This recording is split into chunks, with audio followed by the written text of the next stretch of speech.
The conversation about cable TV has gone from if to when will it die. But is the internet really killing the video star? This is what we're here to find out on today's edition of ABTV's Crossfire debate. Let us know what you think in the comments below. It's really frustrating for those of us in traditional media, where you actually, guess what, how old-fashioned, make money. 6.6 billion gross profit in 2018 for Discovery. Whereas Netflix is still not making any money because it's considered a tech startup, so you don't need to worry about it. With these services coming from the traditional cable companies, do you think you will be able to survive? They're Amanda's customers, so she's not going to say it's a problem. I'll tell you it's a problem. Yeah, it's a big problem. Yeah.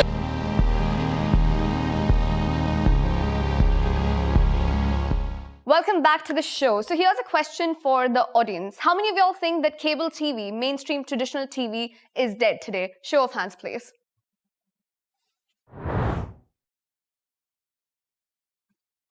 Oh, that's a very strong number.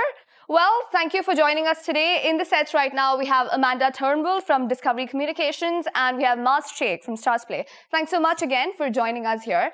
Let me just pull out this stat first before we start the debate. A rate of decline of about 4% a year over the coming 5 years, or a drop from 89 million subscribers in 2018 to 72 million subscribers in 2023. So this is what has been predicted. So now there's clearly a decline when it comes to the subscription. So we're talking about cord cutting, and these are stats from the US. Why do you think this is happening, Amanda? Across EMEA, which is the region that I'm working in, 2.8 billion hours of content were consumed on Discovery channels. So within that Discovery portfolio in August of this year.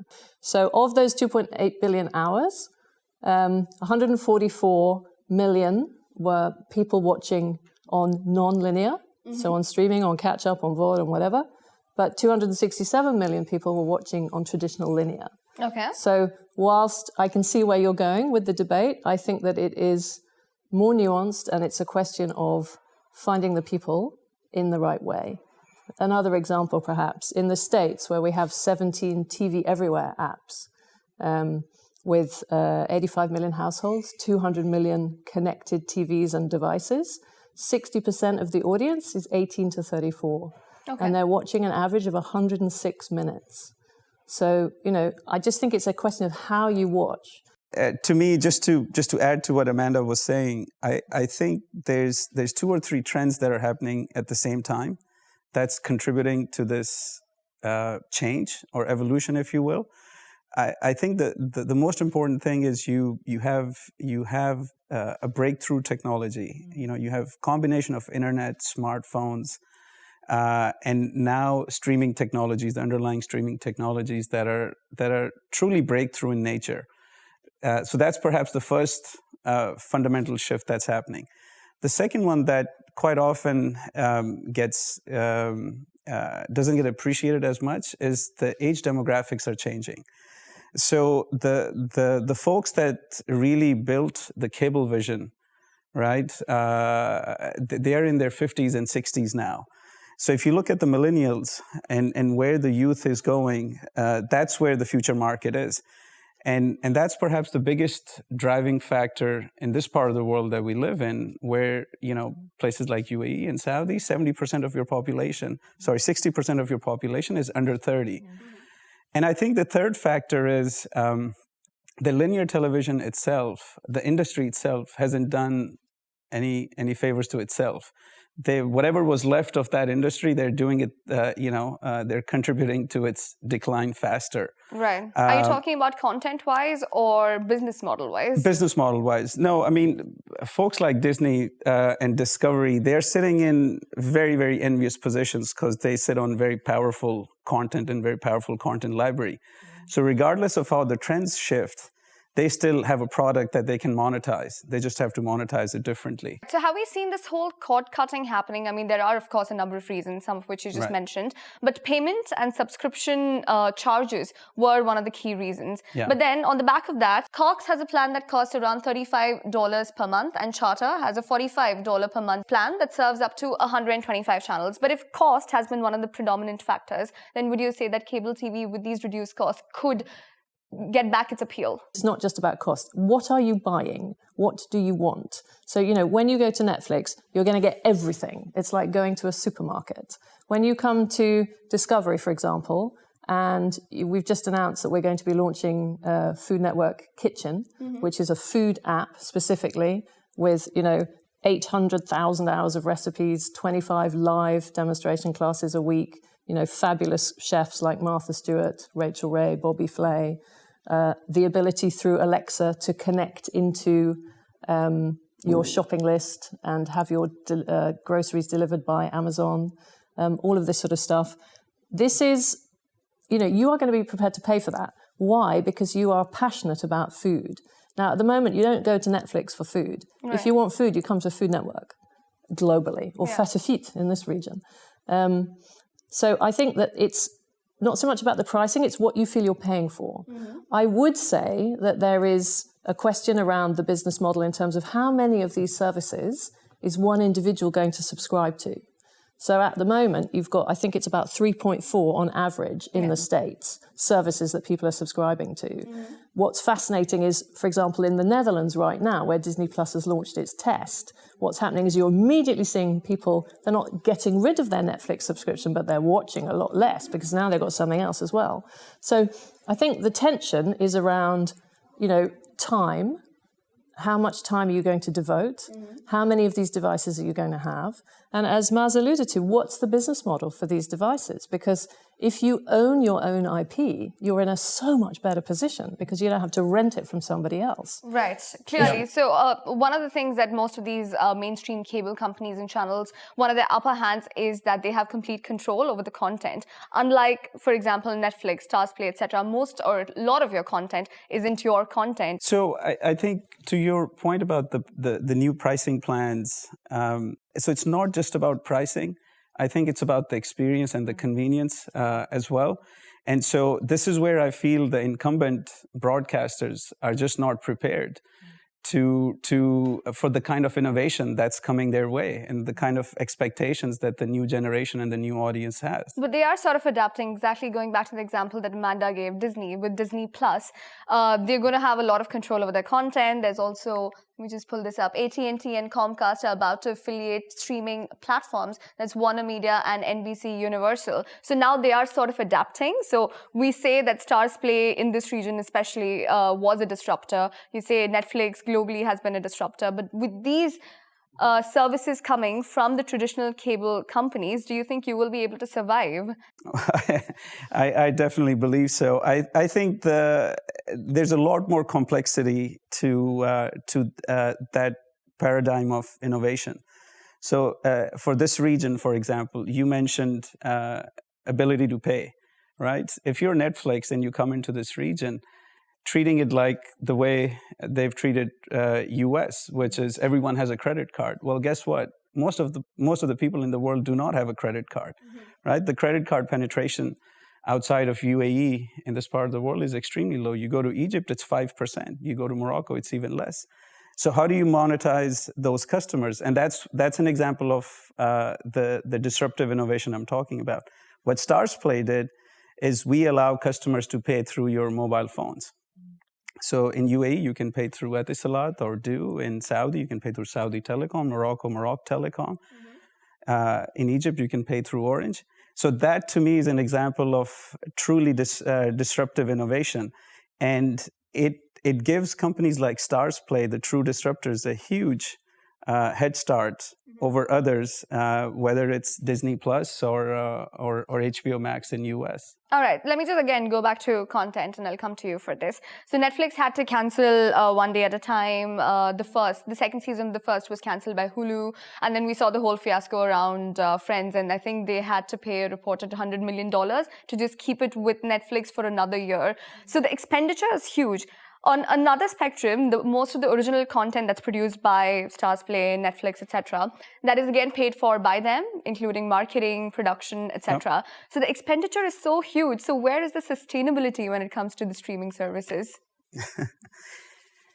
Well, Amanda, like I said, is in an envious position because they're a studio today, and they are the ones creating the content, and they're transforming into their own platform, like Amanda said.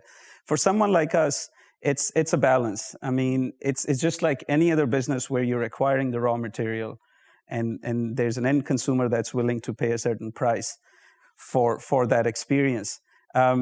We strongly believe in the licensing model. So as much as we believe in original content, we equally believe on licensing content. Even if you look at Netflix, their top shows include shows like The Office, Friends, and Seinfeld. And it's obvious from the amount of money they just paid to acquire Seinfeld.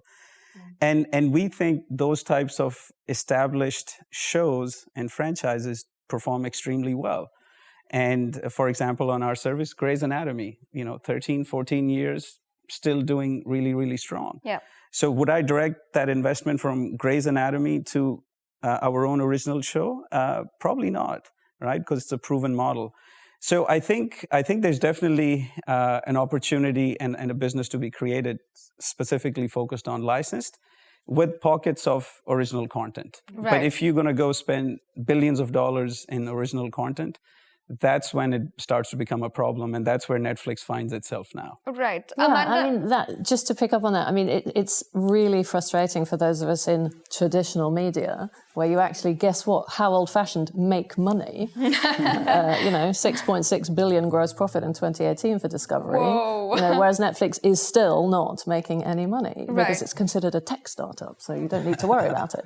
At some point, that music has to change. Mm-hmm. But picking up on what Maaz is saying, it's also quite interesting for us because investing in content creation in scripted is so expensive. And the way we see it, where we sit with Discovery, is that everybody is in that space. It's super competitive. It's super expensive. And nobody has enough content to win in that space. Right. Nobody has enough. So, possibly what you're going to see is further consolidation. In what we do and where we feel, we've sort of sidestepped that issue because we're not in scripted. We're in non-scripted, which is honestly, cheaper to do and more rewarding to watch in many ways because it's real people. Mm-hmm. So, our average content cost is around $400,000 an hour. Still not cheap, but certainly not $5 million. Right.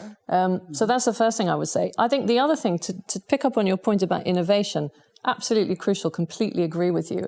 And traditionally, it's been hard for incumbents to innovate. Yeah. Where I think, to be honest, we are very proud of what we're doing at Discovery is innovating in this direct-to-consumer space. And because we're new into that space, we completely can innovate because it's so new for us and we're learning all the time. But what we've come up with is this idea of view and do, mm-hmm. which we feel is very innovative. So we're already in these content verticals. We don't try to be all things to all people. We're like, I talked about Netflix as the supermarket. We're more like the specialty store. Okay. So if you love...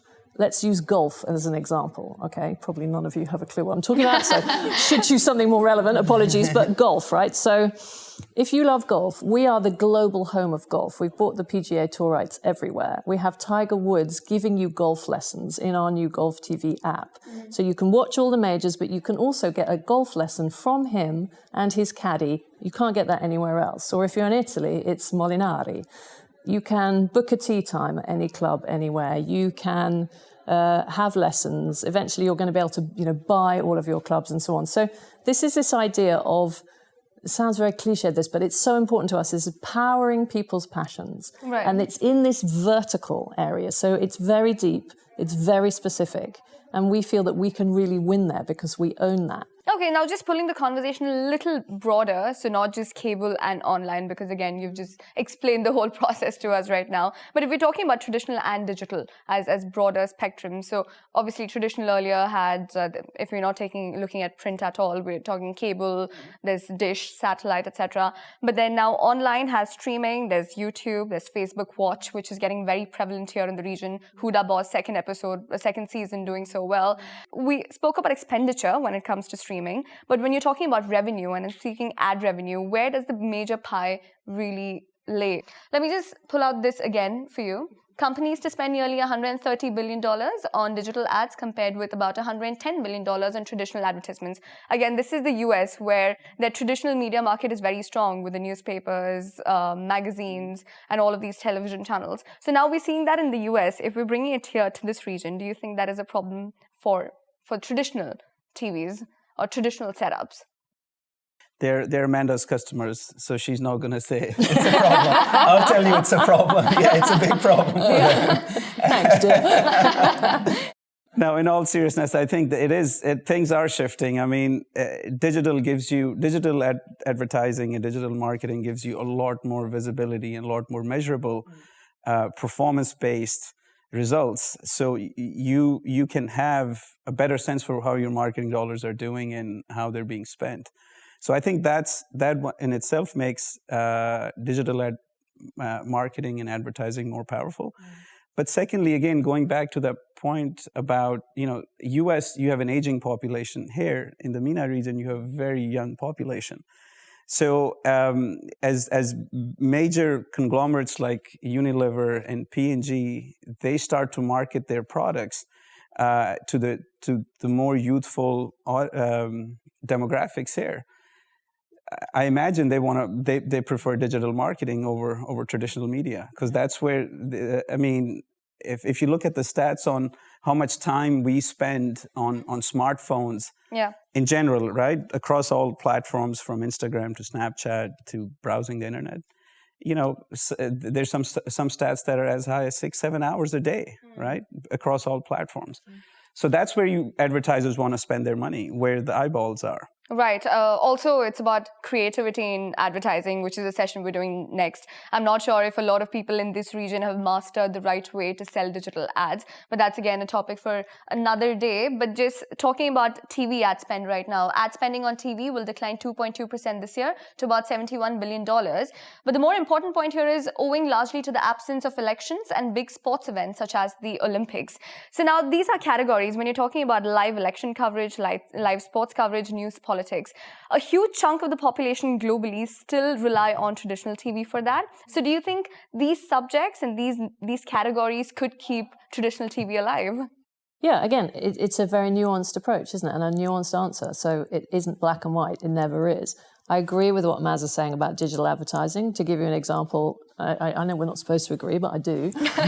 So in this region with Fatafit, which is our Arabic language food channel, we have it on linear TV, but we also have 13 million audience across digital and social. 1.1 million on Instagram, 750,000 on YouTube, blah, blah, blah. So to your point, we are building connectivity with the audience in a very direct way. And we actually make more money from our digital and social advertising than we do from linear.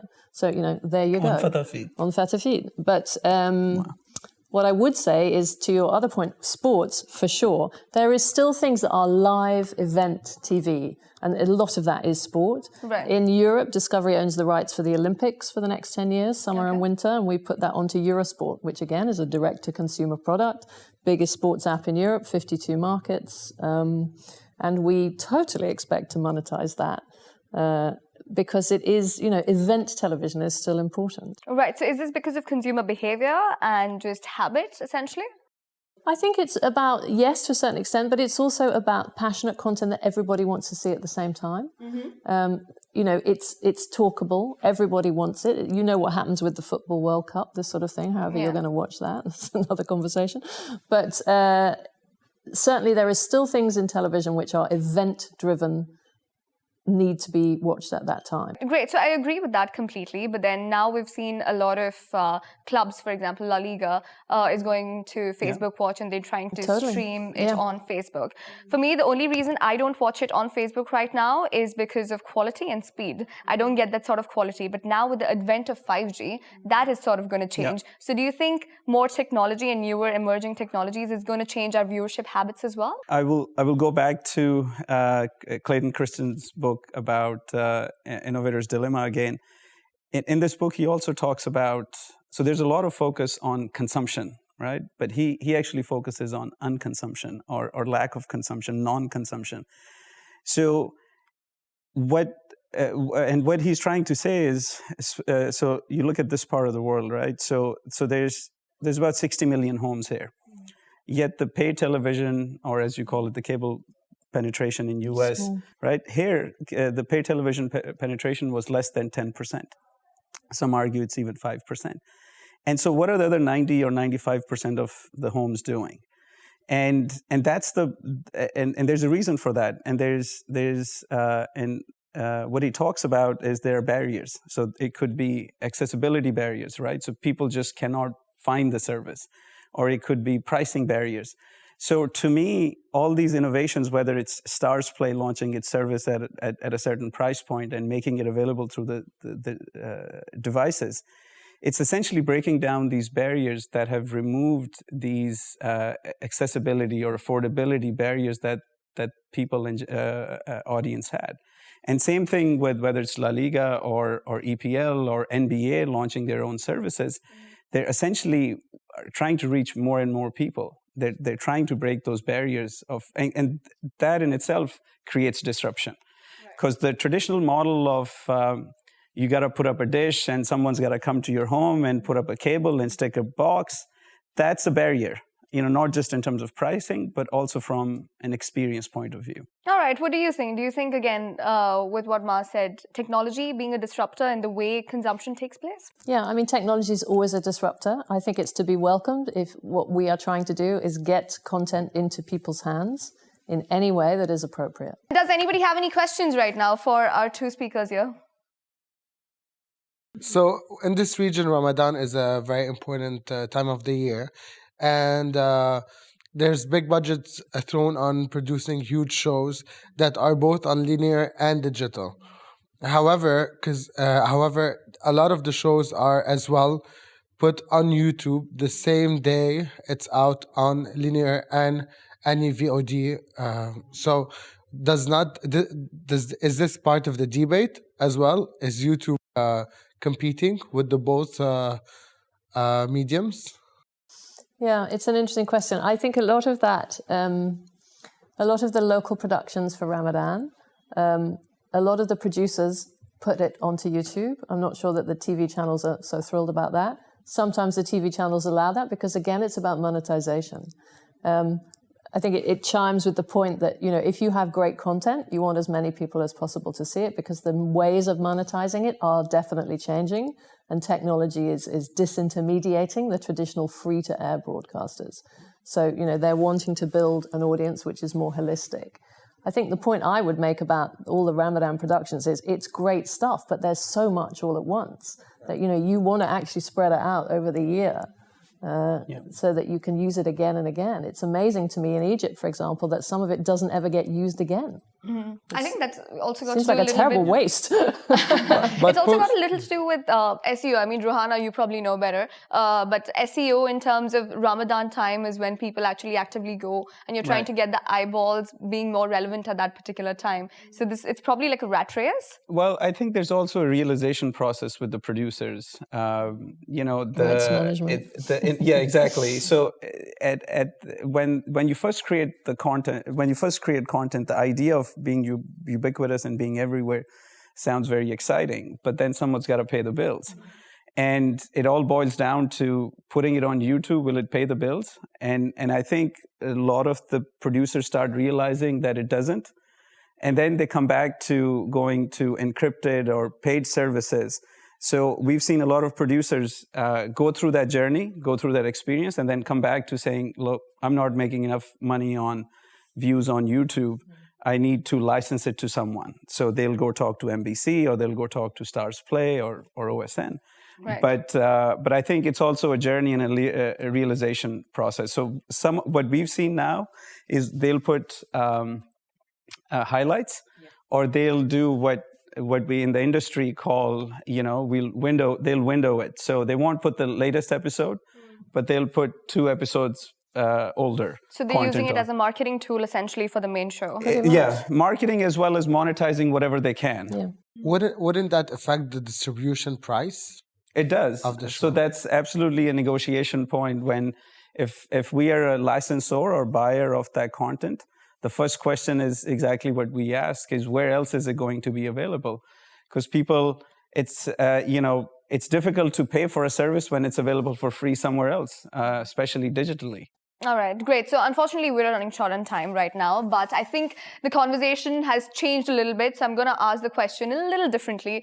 At this point, do you think the way consumption and the content is going to be more in control of the traditional players like Discovery or the new disruptors in the field like streaming services, including Starzplay and Netflix? Show of hands, please. Who do you think is going to have more control? Is it Discovery? If you think it's Discovery and traditional players, raise your hands, please.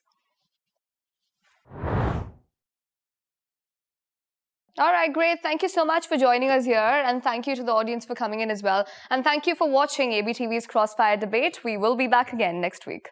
Is internet killing the video star? Let us know what you think in the comments below, and the best 2 comments get to be on our show next week. Also, don't forget to hit that subscribe button, and of course, like, follow, and share this video.